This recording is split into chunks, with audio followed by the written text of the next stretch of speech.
इश्क की बारिश। पात्र: आन्या, एक जीवंत और स्वतंत्र युवा महिला, एक नवोदित कलाकार। विहान, एक गंभीर और अंतर्मुखी संगीतकार, एक भावपूर्ण गिटार वादक।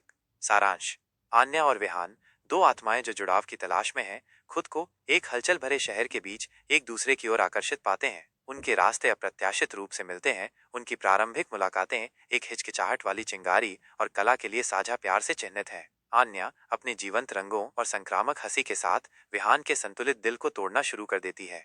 बदले में विहान आन्या में आत्म जागरूकता की गहरी भावना जगाता है, उसे अटूट दृढ़ विश्वास के साथ अपने जुनून को अपनाने के लिए प्रोत्साहित करता है।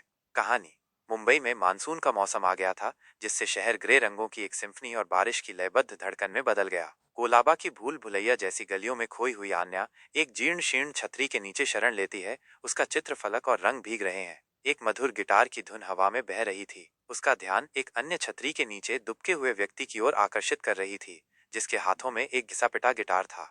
विहान, उसकी आंखों में ग्रे आसमान की झलक, एक मार्मिक धुन बजा रहा था। उसकी उंगलियां फ्रेटबोर्ड पर इस कच्ची भावना के साथ नाच रही थीं, जो बाहर उग्र तूफान को दर्शाती थी। आन्या उसके संगीत की कच्ची सुंदरता से मंत्रमुग्ध होकर खुद को उसकी ओर आकर्षित पाती है। उसका दिल अजीब तरह से मोहित हो गया है।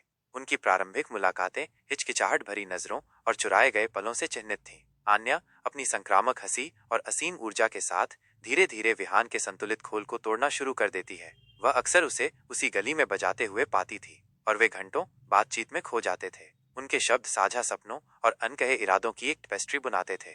बदले में विहान आन्या की जीवंत आत्मा की ओर आकर्षित हुआ। कला के प्रति उसका जुनून, स्वयं में उसका अटूट विश्वास, उसके भीतर एक चिंगारी जगा दी, जो उसे उन छायाओं से मुक्त होने की इच्छा देता था जिन्होंने उसे लंबे समय तक ग्रहण किया था। उसने उसे अपने सपनों को आगे बढ़ाने, अपनी व्यक्तित्व को अपनाने, अपनी दुनिया को अपनी आत्मा के रंगों से रंगने के लिए प्रोत्साहित किया। जैसे जैसे उनका बंधन गहरा हुआ, उन्होंने एक दूसरे की संगति में सुकून पाया। मुंबई की बारिश से सनी सड़कें उनका अभयारण्य बन गईं, उनकी हंसी गलियों में गूंजती रही, उनके दिल एक दूसरे की आत्माओं की लय में सुकून पाते रहे। हालांकि उनकी प्रेम कहानी चुनौतियों से रहित नहीं थी। सामाजिक अपेक्षाओं की फुसफुसाहट, भेद्यता का डर उन्हें अलग करने की धमकी देता था। लेकिन तूफान के बीच उनका प्यार खिल उठा, पहले से कहीं अधिक मजबूत और लचीला।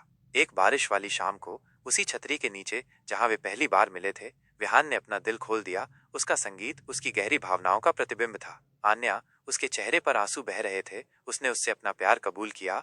उसकी आवाज एक ऐसी भेद्यता के साथ कांप रही थी जिसे उसने पहले कभी नहीं जाना था।